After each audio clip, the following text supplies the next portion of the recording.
Kwaniriza nnyo ku Bukedde TV ennaku ebula bbiri zokka tutuuke ku mazaalibwa ga Yesu Kristo akadde kamawulire agabutikidde nga bulijjo ngenda kusooka nkuwa emitwe mikulu egikoze ag'olwaleero ate oluvannyuma nkomewo nago mu bujjuvu gino gy'emitwe. Bino bye bikulu agabutikidde. Ab'ebyobulamu balaze Uganda weetuse mu kulwanyisa ekirwadde kya COVID-19 balabudde ku kawuka akapya akazinya Bungereza engera. We know that the transmission of the virus and the control measures remain the same as the virus in the first wave. Ssaabadduumizi wa poliisi ayagaliza bannayuganda Ssekukkulu ey'emirembe abalabudde ku gakyala kimpadde agatera okweyisa mu nnaku zino. Amayumba gammwe nga ganywezeddwa bulungi nnyo. Abakiise mu Town Council batadde Town Clerk ne Meya ku nninga olw'okwezibika ebintu bya council ne boogera ensonga tulina okubibanja kubanga bayinza okubakuba mu kalulu ne batadda. Okuva okw'entambula eyo omukubulemu obuleetedde n'emisolo gyaffe butaliwo. Twagala okumanya kaadi yayo okuyitawa. Bannaddiini bavumiridde abamu ku beesimbyewo okuvuganya ku bwa pulezidenti abavuma n'okulengeza bannaabwe nga banoonya obululu. Abavubuka bakiyita bakanyugiragana amagye amavundu. Ekintu ekyo si kirungi.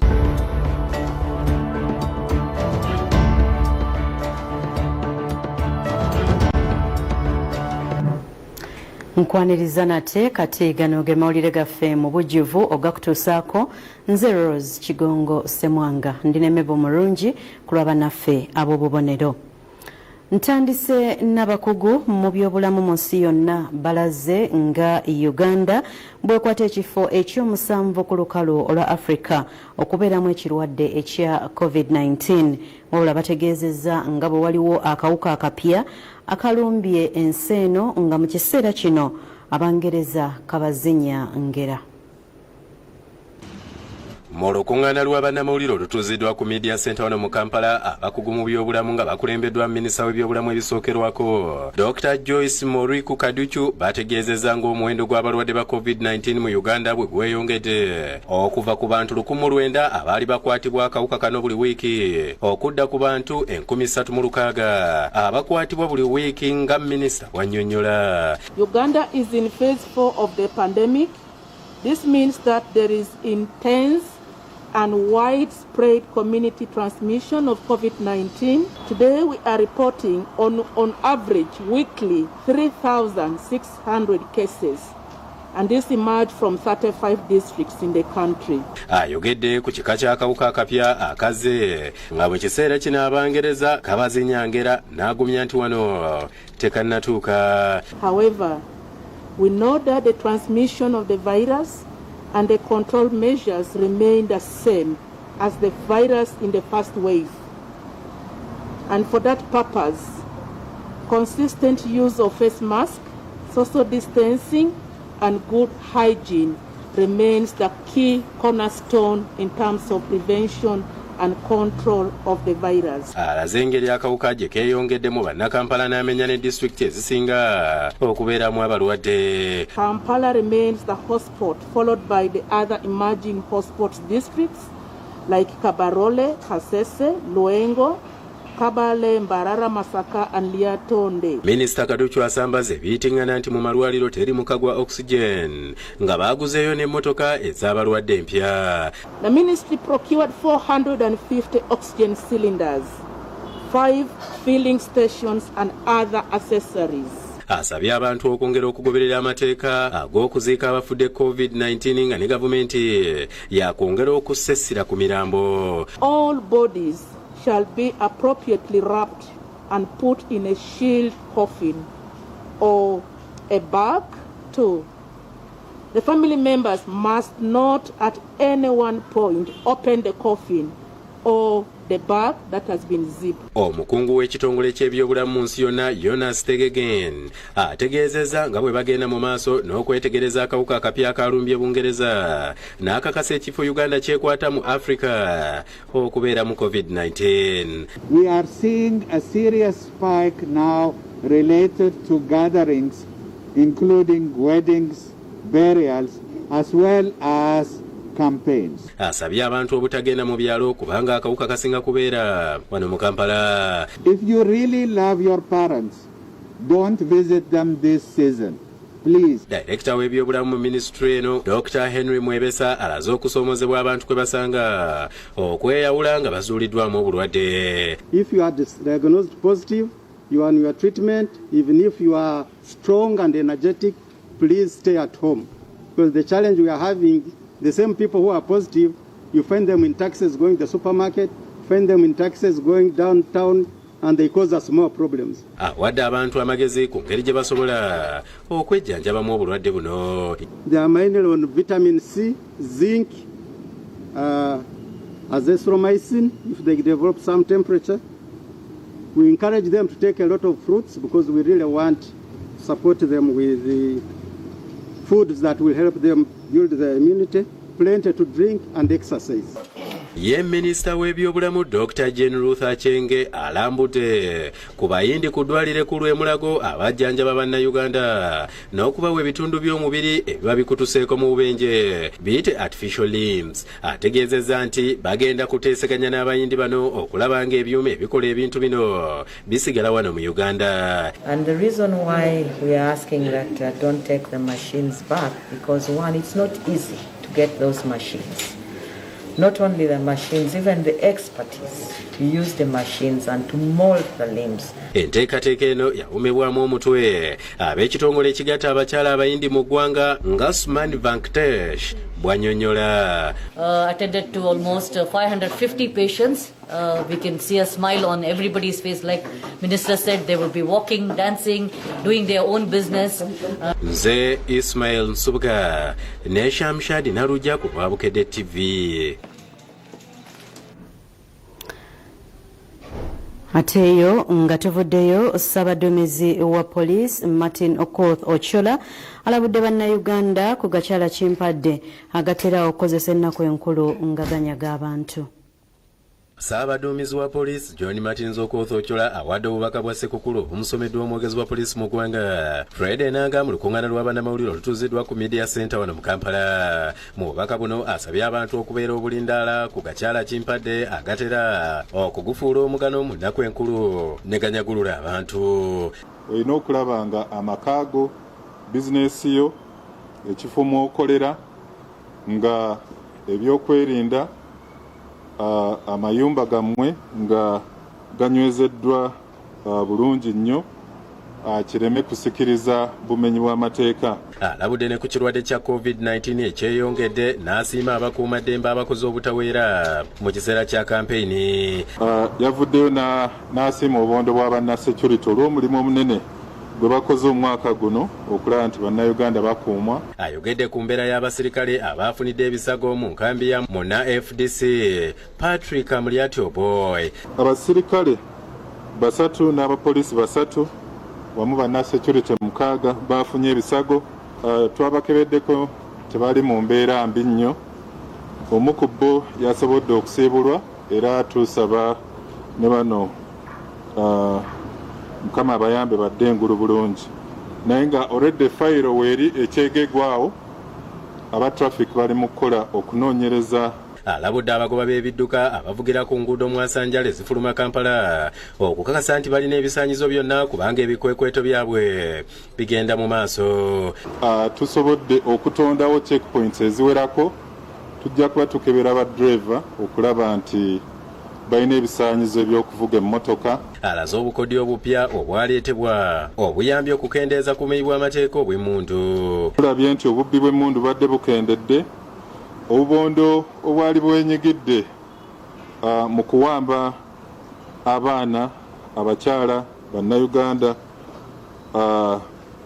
twasobola okubulwanyisa.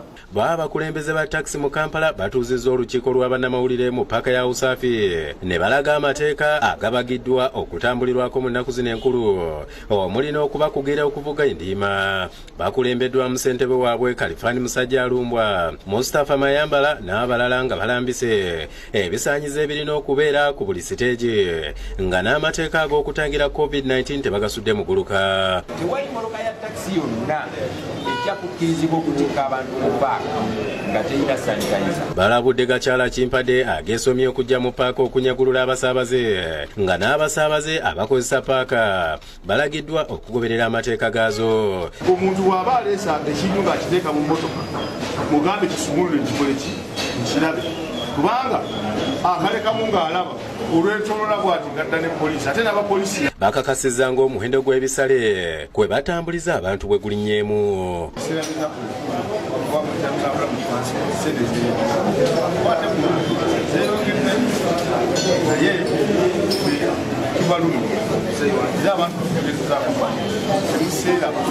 Abasaabaze babeere nga bakolaganira wamu n'abatakisi olw'entambula eno eriwo nga bwe babategeeza nti mu butuufu amagenda abantu bangi amadda tewali. Nze Ismail Nsubuga ne William Buyondo ku Lwabukedde TV. Ate bo bakansala mu ggombolola y'e Kasanje batabukidde town clerk ne meeya mu lutuula oluggulawo omwaka nga baagala babalage ebintu bya town council gye byalaga.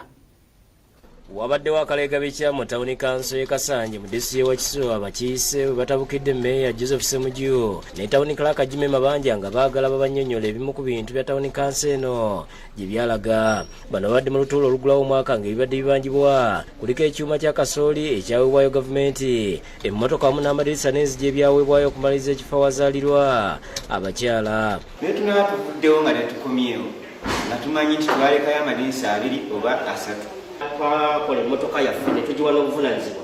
Kiraga nti nze mu kulaba kwange kiraga nti gyerimu ku bulemu okuvawo kw'entambula eyo mu ku bulemu obuleetedde n'emisolo gyaffe obutaliwo. Tawuni clerk dabo kabine eyo nze nga Hamuza sikyagirabako ku tawuni council, sikyagiraba mu community bw'etambula.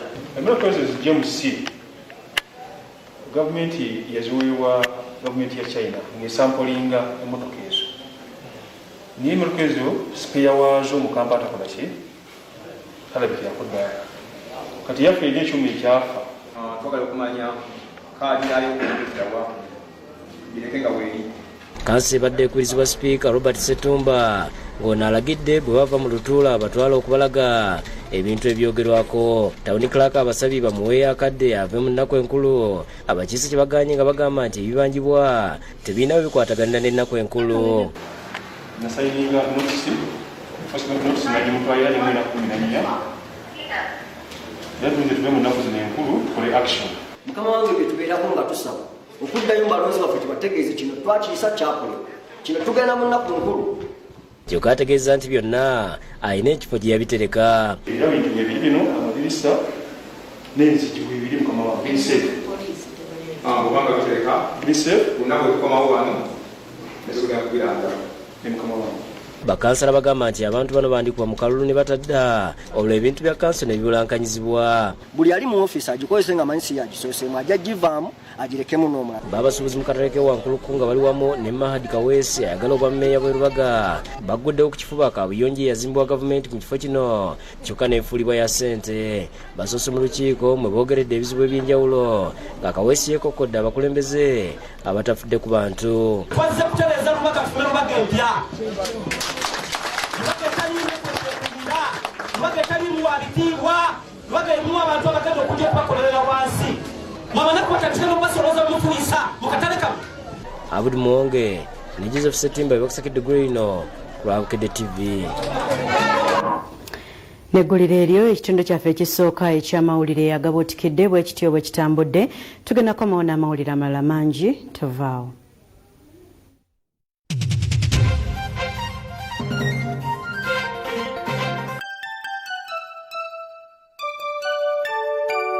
We wish you a Merry Christmas. We wish you a Merry Christmas. We wish you a Merry Christmas and a Happy New Year. Good tidings we bring.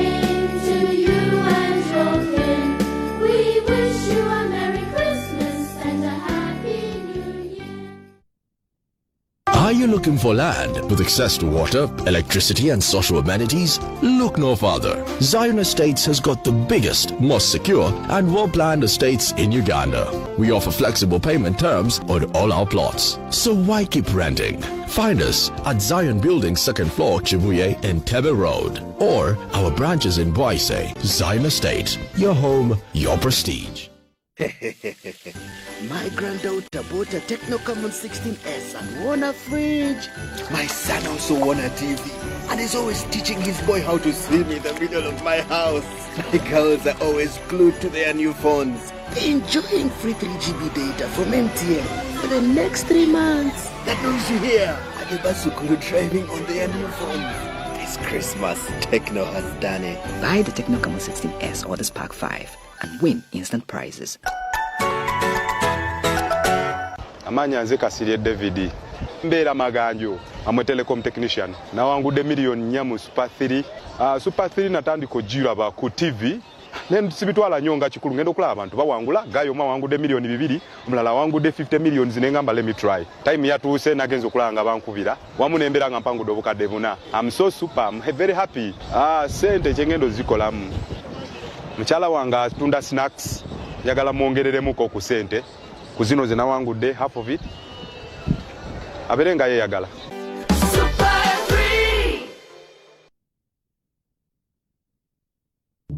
Eno ye New Vision Digital Experience app Vision Group tuliso buyiyo butabanga mu gwanga. The New Vision Digital Experience app kusimu yo buli kimu kyakutuuka ko butereevu nga tusinziira mikutu gya radio zaffe ne TV yogere n'abaweereza abo abakabi mu mboozi mu bifaananyi butereevu obulamu bw'emboozi buwandiikiddwa mu mawulire oli waakugiraba mu bifaananyi. Kola kimu funa eggulire lyaffe noonyera olondebemu emboozi yonna ng'okosa diamond icon awo ebifaananyi by'emboozi eyo byakukuzannyira butereevu ku ssimu yo. Mu buyiiya buno buli ekigwawo kyakutegeezebwako butereevu ku ssimu yo bwe buyiiya obusoose ku ssemazinga wa Africa.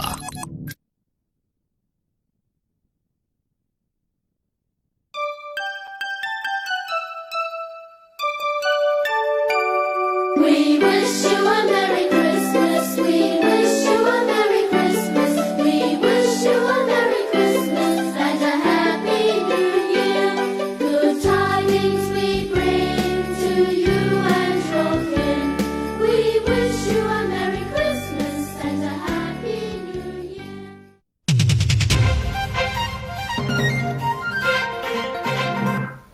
Kulikayo nnyo mu kuwummulako katweyongereyo n'amawulire gaffe agabutikidde.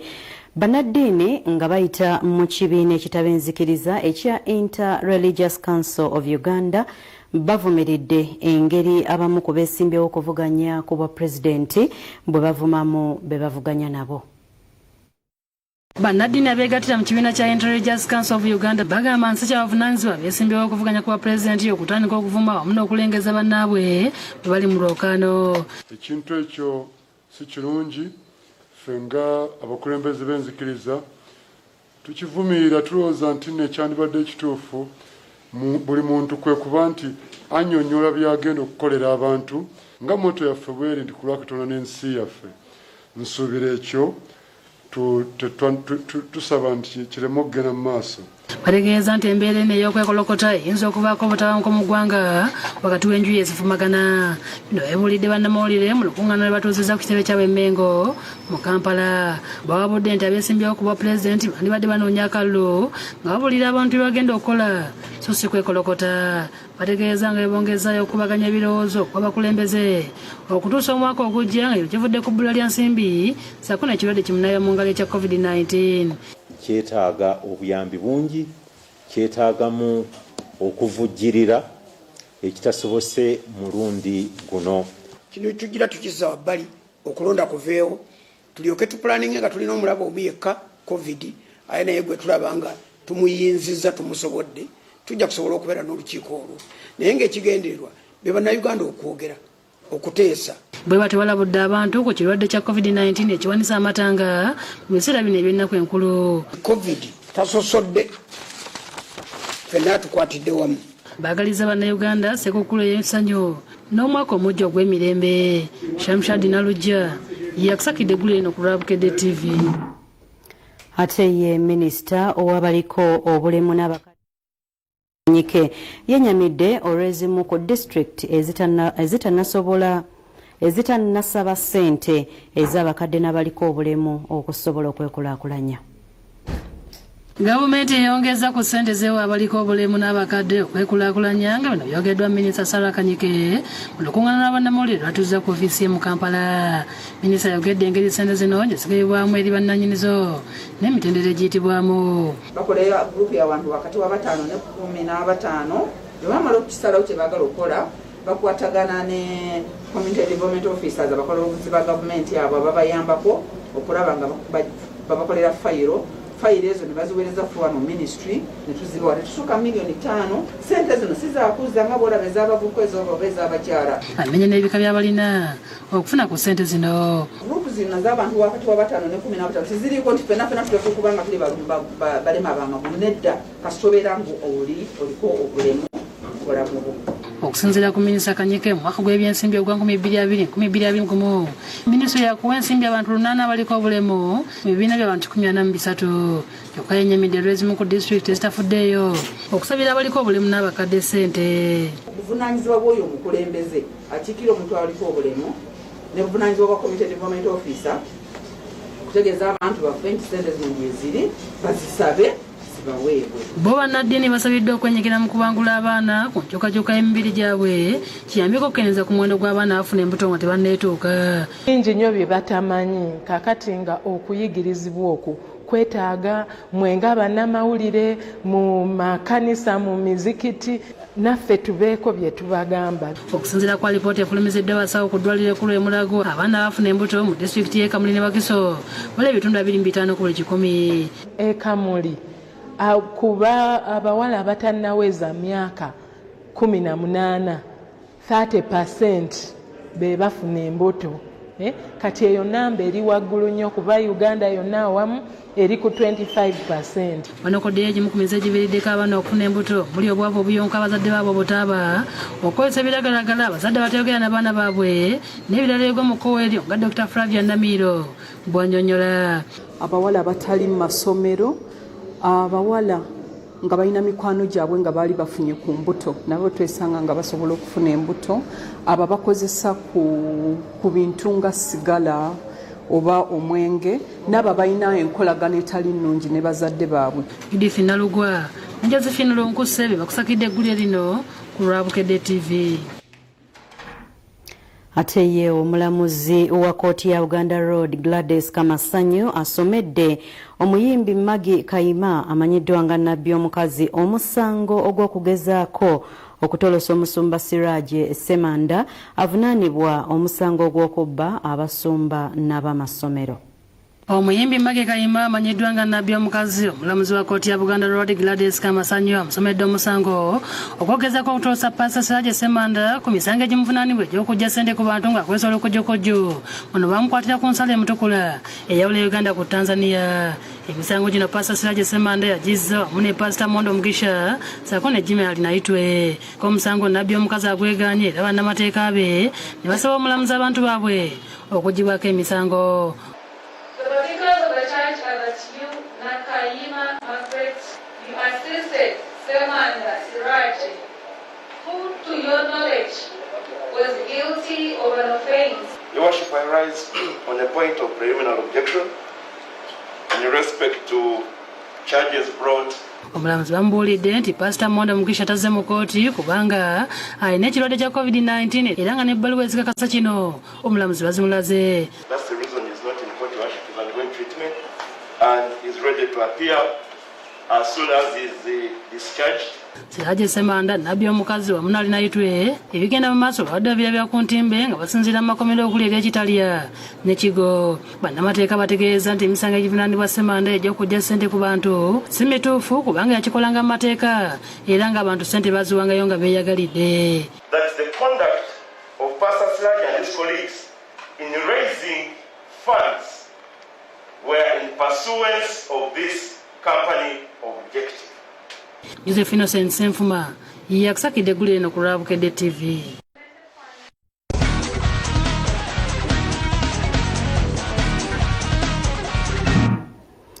Mugabi emizannyo agabutikidde ttiimu y'eggwanga ey'abazannyi abazannyira awaka etandise olunaku olwaleero okweteekerateekera empaka za Africa eza CHAN ezigenda okubeera mu ggwanga lya Cameroon omwaka ogujja.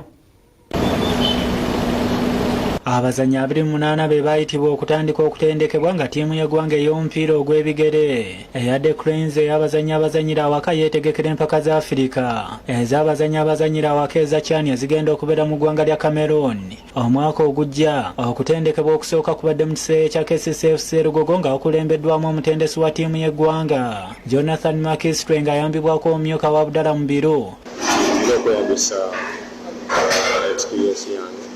Okubanga situla abasajja abalala nange okulaba nti ttiimu yonna ebanga esobola okufuna obuwanguzi nga neyambisa experience.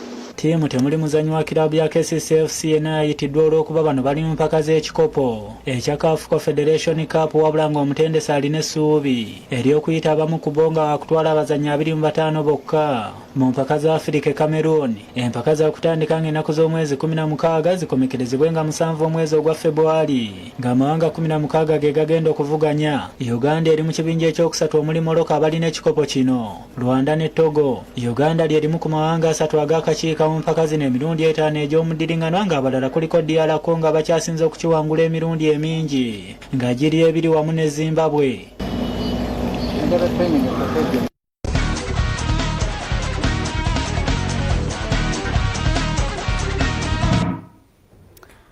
Neggulira eryo amawulire gaffe agabutikidde bwe gatyo bwe gatambudde olunaku olwaleero ku ssaawa 2 tubanagawana nawali ku Bukedde Farmer Radio embutikizi ate ku ssaawa 4 tosubwa agataliiko nfuufu. Nsigadde nze Rose Kigongo Semwanga mbadde ne Mebo Mulungi. Musule bulungi mweraba.